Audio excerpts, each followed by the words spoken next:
گفتوگوین پرس و باس و بابەتاکەین لەگەڵ زۆر بەڕێز کە گەرام قادر توێژەری سیاسی دکتۆر ئارام قادر مامۆستای زانکۆ و توێژەری سیاسی. دکتۆر سڵاو لێ بێم کاتت باش، سپاس دەکەم، سپاس بە بەشداریکردنت لەگەڵمان. خوێندنەوەی تۆ چییە؟ ئایندەی کورد چۆن دەبینی؟ سڵاو لە ئێوە، سڵاو لە بینەرانی هێژا، دەستی ئەوە خۆش کە بەردەوام نیشتیمانیانە ڕووماڵی ڕووداوەکان دەکەن و یەکێکن لەو هەوێنانەی کە بۆ یەکڕیزی و بۆ ئەم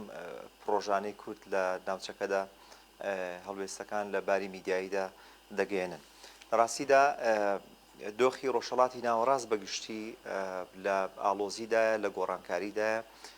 لە سێ تایبەتمەندی سەرچیەوە بەوەی کە هەم گۆڕانەکان زۆرن و هەم خێران و هەمیش ئاڵۆزن. لەو نێوەندەدا کورد یەکێکە لەو پێکاتە نەتەوەی ئیتنی کللتوری نەژادیانەی کە لە ڕووداوەکاندا پارسەنگی گەورەی هەیە و پێگەی هەیە هەم لە باری مێژووی، هەم لە باری سیاسی و هەم لە باری جیۆگرافی و لە هەموو ڕەهەندەکانی ئیکۆنۆمی جیۆستراتیژی و جیۆپۆلیتیکیەوە کورد دەتوانێت پارسەنگی گرنگ بێ و لە نێویشیاندا خاوەنی پرۆژە بێ. ئەگەر وەک ئەوە داخلی ئەو وەڵامی جەنابەت بم بەوەی کە کورد وەک چۆن بە مێژووی هەزاران ساڵی ڕابردوو کە لە ناو جوگرافیای خۆیدا ماوەتەوە، لە نێو شوناس و کولتور و ماڵی بوونی خۆیدا بەردەوام ئەم بوون و کیانەی پاراستووە، لە ئایندەشدا بەو شێوەیە دەمێنێتەوە. بەڵام پێویستە قەڵەمبازی گەورە و گۆڕانکاری گەورە و پرۆژەی استراتیژی کوردی لەسەر مێزی هەموو گۆڕانکاریەکان هەبێ بۆی کە کورد نەک تەنیا لە عێراقدا بەڵکو لە پارچەکانی دیکەی کوردستانیشدا خاوەنی پرۆژەی استراتیژی بێ بۆ ئەو گۆڕانکاریانەی کە لە ڕۆژهەڵاتی ناوەڕاستدا دەستیان پێکردووە و لە ئایندەدا پێدەچێت بە تایبەت لەم ساڵدا گۆڕانکاریەکان زیاتر و خێراتر و ئاڵۆزتر بن و ئێمە دەکەوینە بەردەم دایلێما و تێمانی ئەوەی کە کورد چی لە دەست دەدا و چی دەست دەکەوێت. دکتۆر، ئەو یەکڕێزی و یەگەڵوێستیی کە بینیمان لە ئاستی کورد لە هەرجێکم جیهانەدا بێن نەگەر لە سەراسی چوار پارچەکە ئومێد بەخش نییە بۆی کە هەر مەترسیەکیش بێتە ڕێگەمان دەتوانین تێیپەڕێنی نەگەر ئەو هەمامەڵی لەگەڵدا بکەین؟ بێگومان ئەمە خاڵێکی زۆر بەهێزە. تەنانەت دەتوانین بڵێن کورد لەگەڵ ئەوەی کە دەوڵەتی نییە، بەڵام ئەم یەکێتیە نەتەوەیەوە، ئەم یەکڕیزیەی گەل و ئەم جۆرە خۆڕی خستنە ئۆتۆماتەی گەل هێزی هێندەی دەوڵەتێک و زیاتریش پێدەدا، بەوەشکە سنگ و هێزی کورد لە ناو گۆڕانکاریەکاندا و لەنێو ئەم جوگرافیا پڕ هەیەجانەدا دەپارێزێت و زیاتریشی دەکات. بێگومان ئەمە خاڵێکی ئەجگار جەوهەریە بەوەی کە کورد لە سیاسەتدا، لە ئیدارەدا، لە خۆڕێڤەبەریدا و لەسەر ئاستی گەلیش لە یەکدەنجی و لە کۆدەنجی و لە کۆبوونەوە لە دەوری پرۆژە و استراتیژیەک یاخود لە دەوری ڕۆحێک کە پێی دەڵێن ڕۆحی کورد بوون، ئەگەر حتا ئەمە لە هاوسۆزیەوە هات پێ، لە هاوخەمی و لە مەترسیەوە هات پێ، بەڵام دوجار بێدارکردنەوەی ڕۆحێکە بە ناوی ڕۆحی کورد بوون و ئەم ڕۆحەوا دەکا کە ئیرادەیەک بۆ ئەم کوردبوونە بێدار بکاتەوە. ئەم ڕۆح و ئیرادەیە شتێک دروست دەکەن کە ناوی باوەڕی سیاسی کوردیە لە ناخی هەر تاکێکدا. ئێمە بینیمان لە مناڵێکەوە بە مەمکەمژەیەکەوە هەتاوەکو پیرێکە نەک تەنیا بە زمانی شیرینی کوردی خۆی بە زمانی دیکە بانگەواز لە سیناتۆرەکان دەکات یاخود لە کۆمەڵگەی نێودەوڵەتی دەکات و ئەم ڕۆح و ئەم ئیرادەی و ئەم باوەڕی سیاسی نیشانی جیهان دەدات. کەواتە ئێستا کورد دەرکەوتەیەکی یونیڤەرسەڵە، دەرکەوتەیەکی گەردونیە، جگەلەوەی بە جوگرافیای خۆیدا بەڵکو بە جوگرافیای هەموو دنیادا پەرش بۆتەوە، دەتوانێت خاوەنی هەژمون بێت و خاوەنی کاریگەری بێت و ئاڕاستەی سیاسی و سەربازی و استراتیژی ڕووداوەکانیش بگۆڕێت. نەک تەنیا ئەوە، بەڵکو یەکێک بێ لەو ئەندازیارانەی کە لە ڕۆژهەڵاتی ناوەڕاستدا لە دیزاینکردنەوەی نوێدا ڕۆڵیان پێدەدرێت. زۆر باشە. کەواتە دکتۆر، بڕوانی نیەوەش دۆخەکە بۆ کورد مەترسیدار نییە، گۆڕانکاریەکانی ناوچەکە دۆخێکی مەترسیداریان بۆ کورد پێ نییە. دوجار معادلەی نێودەوڵەتیش پێمان دەڵێ خۆچیت، یعنی ئەو هەمامەڵەت لەگەڵدا دەکەم ئەگەر خۆت لاوازبی، خۆت بەرگرینەکەی خۆت پێ گرنگ نەبێ، ئەو هەمامەڵەت لەگەڵدا دەکا. ئەو دۆخی ڕۆژاوا پێدوانیە ئەمەی پێوتین بە کورتی. لە ڕاستیدا من نامەوێت هیچ کاتێک ڕەشببینی بڵاو بکەمەوە، بەڵکو مادام ئیرادە هەیە، مادام نەتەوە هەیە، مادام ڕۆحێت هەیە، مادام باوەڕی سیاسی هەیە، مادام خەریکە جۆرێک لە پرۆژەی سیاسی کوردی دێتە ناو گەمە جیهانیەکانەوە، ئێمە ئومێد بەخش و هیوا بەخش و گەشتبینانە لە ڕووداوەکان دەڕوانین. بێگومان ئەوەی ڕۆژئاوا پێی گوتین کە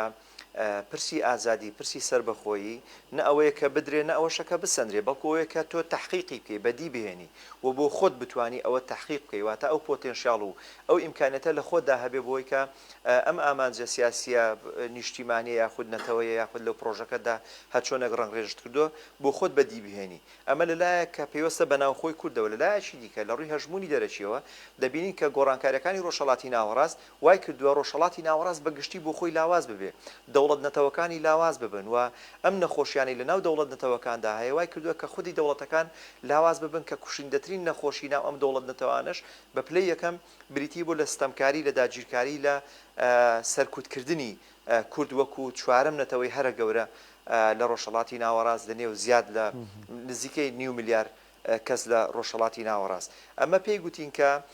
ئەم لاوازی ڕۆژهەڵاتی ناوەڕاست و دیزاینکردنەوەی سەرنجی هەژمونگەرە جیهانیەکان بە تایبەت لە ئەمریکا و لە ناوچەکەش ئیسرائیلی گۆڕیوە بۆی کە بە دوای هاوپەیمانەتی نوێ، بە دوای وزەی نوێ، بە دوای ڕێگەی بازرگانی نوێ، بە دوای سیاسەتی ڕیالیستانە و پراگماتیانی نوێدا بگەڕێن بۆ ئەوەش کورد دەتوانێت وەکو گوتم لە بیدایەتەوە خاڵی وەرچەرخان بێت لە ڕۆژهەڵاتی ناوەڕاستدا و خاڵی چارەنووسازیش بێت لە ڕۆژهەڵاتی ناوەڕاستدا. بۆیە ئەمە بڵین خاڵێکی ئێجگار ئومێد بەخشە بۆی کە ئێمە مەترسی لە ناوچوونمان لەسەر نییە، بەڵام مەترسی پەلامارمان لەسرە، مەترسی ئەوەی کە ئەو دەستکەوتانی ئێمە دەمان هەوێ کەمبوونەوەی ئەو دەستکەوتانەمان لەسرە. پێویستی بە خەباتی بەردەوامە، پێویستی بە بیرکردنەوە، خوێندنەوە، تێگەیشتن و کارکردن و بوون بە بەشێک لە نێو ئەم هاوکێشانەی کە لە ڕۆژهەڵاتی ناوەڕاستدا ڕوودەدەن پێویستی بەوانەیە. بەمەش بێگومان کورد دەتوانێت ئەو پرۆژانەی کە هەیەی لە گۆڕینی بەر لە هەر شتێک پەیکەرە و هەیکەلێتی دەوڵەت نەتەوەکانی ناوچەکە لە دەوڵەتی ناوەندێتی نەتەوەیەوە بۆ دەوڵەتێک کە مۆزاییکی کللتور و گەلانی جیاوازی تێدا بێت بۆی کە ئەم دەوڵەتانە بە دیموکراتیزە ببن، چونکە دەبینین لە ڕۆژهەڵاتی ناوەڕاستدا ئەو هێزەی کە وەکو گوتم خاڵی یەکلاکەرەوە چارەنووسازە و خاڵی بە دیموکراتیزەبوونە کووردە. کورد هەڵگری ئەم پرۆژە و گوتارەیە یاخود ئەم استراتیژەیەکە یا ئەو تێزەیە کە دەوڵەتانی ناوچەکە لە ڕۆژهەڵاتی ناوەڕاستدا پێویستیان بە دیموکراتیزە بوونە بۆ ئەوەی لە داڕوخان و لە داڕمان و لە کارەساتی ژینگەی و مرۆیی و سیاسی و ئابووری وانە دەرباز ببن. دکتۆر ئەمە تا چەندە دەمانگەێنێ بەو ڕاستیەی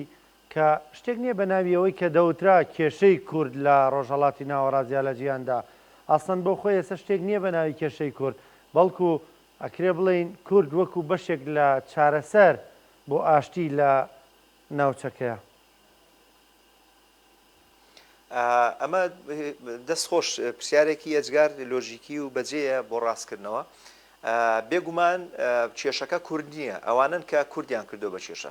لە ڕاستیدا کلیلی چارەسەری لە ڕۆژهەڵاتی ناوەڕاستدا کووردە، پرسی کووردە، چارەسەری ئەو کێشەیە کە ناویان ناوە کێشەی کورد. هەرچەندە دەبینین لە ئاستی گوتاری جیهانی و ڕۆژهەڵاتی ناوەڕاستدا ئیسرائیل پێی وایە کە کێشەی جوولەکە یاخود ئیسرائیل کێشەی ڕۆژهەڵاتی ناوەڕاستە، بەڵام لە گۆڕانکاریەکانی ئەم دوایەدا دەرکەوت کە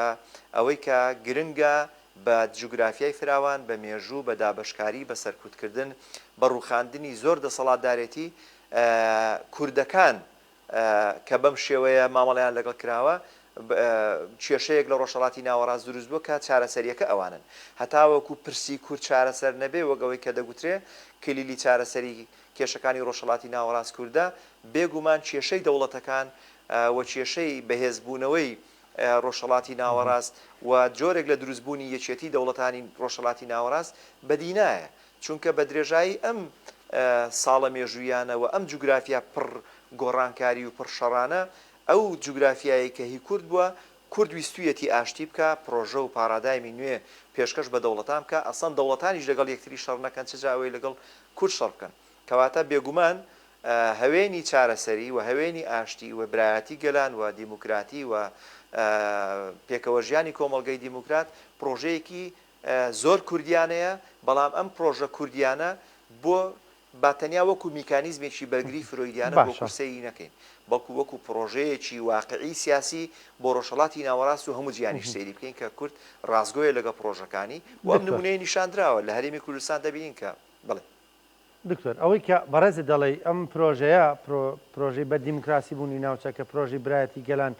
ینی دەرکەوت لەم ڕووداوانی ڕۆژاوەوە ئەوە بەس کوردە بڕوای پێیەتی میلەتانی تر بڕوایان پێ نییە ئێمە هەوڵیشمان زۆر داوە کاوان بڕوایان پێ بێوتە لە ڕۆژاوە یان تێزەکەی عەبدوڵڵا ئۆجەلان سەرکردەی زیندانی کراوی پەکەکەی پێشوو چونکە ئێستا ئەویش هەڵوەشاوەتەوە ینی ئەو بڕوای بەم تێزە بووە و کاری بۆ کردووە بەڵام ئێستا وا دەردەکەی میلەتانی تر بڕوایان پێی نییە ینی لە دۆخەکاندا ئێمە بەواقعی بۆمان دەسەلمێ کە میلەتانی تر بڕوان پێ نییە ئەو بەس ئێمەین بڕوامان پێێتی لە دۆخێکی وادا ئێمە دەبێ سازش لەم تێزەمان بکەین هەنگاوێک بکشینێ دواوە لە مەسلەی برایەتی گەلاندا چاوێک بە پەیوەندیەکانماندا بخشێنینەوە یانەوەی کە ئێمە تۆزێ دوورتر بڕۆین و ئێمە قاڕادەی نەڵم ڕاسیزم بین بەڵام هێندا تون باوەش بە میلەتی خۆماندا بکەین ینی ئەیتر بۆکو میلەتانی تر مامەڵە بکەین لە ڕاستیدا ئەم کاگرانکۆ ئەم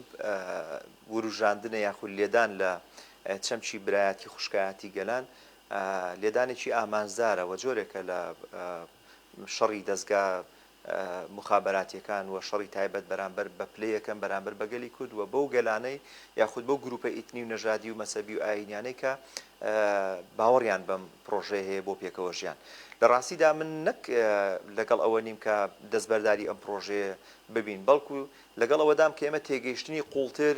و خوێندنەوەی قوڵتر و خوێندنەوەی ئایندە و استراتیژیمان بۆ ئەم تێزەیە هەبێت چۆن ئەم تێزە لە بنەڕەدا تێزەیەکە کە دەتوانی وەکو فەلسەفەیەکی سیاسی و پارادایمێکی فەلسەفی سیاسی بۆ ڕێخستنەوە بۆ بنیادنانەوە بۆ داڕشتنەوە بۆ دیزاینکردنەوەی ڕۆژهەڵاتی ناوەڕاستوە شێوازی مامەڵە و پەیوەندی و ئەنتیگراسیۆنی کللتوری و کۆمەڵایەتی و کۆمەڵگەیی لەگەڵ گەلانی دیکە وێنای بکەین خۆ تێزەکانی پێشتر پرۆژەکانی پێشتر لە دەوڵەت نەتەوە لە ناسیۆنالیزمی فاشیستانە بە غەیری ئەسیمیلەکردن و تواننەوە دەرکەوتە و ئەنجامێکی دیکەیان نەبووە دەرکەوت بەمنە لە هەرێمی کوردستان لەگەڵ پرۆسەدا ئەگەر هاتپا و کورد بەشداری لە دووسینەوەی دەستوردا نەکردبایە و دەستور بەم شێوەیەکی ئێستا هەیە بۆ عێراق نەبایە کە ئەم مانیعە دەستوریانەی کە ڕێگە لەوە دەگرێت کوتلەیەک ئەگەر مەسەبی بێ تایفی بێ یاخود قەومی بێ بە تەنیا خۆی پسەپێنێ بەسەر عێراقدا و هەمان نموزەجی سەدام بە مۆدێلێکی کە دووبارە بکاتەوە دروست دەبوو بەڵام سیر دەکەی ئەم فیدرالیزمەی کە پێشتر داواکاری کورد بووە و ئەم دەستورە کە کورد بەشداری تێدا کردووە عێراقی لە ستەمکاری لە مۆدێلی بەرهەمێنانەوەی هەمان سیستەمە سیاسی ستەمکارەکانی پێش و پاراستووە تا ئەم لەحزەیە کەواتە نەک ئێمە دەستبەرداری ئەوە نەبین باشە بەڵکو بیکەین بە پرۆژەیەکی گەورەتر بەوەی کە ئێمە بە هەمان چەک و عەقلیەت و ئایدۆلۆژیای فاشیستانەی دوژمن مامەڵە نەکەین بەڵکو ئەمە باوەڕی کوردە بۆ ئاشتی بۆ پێکەوە ژیان ئەگەر ئەوان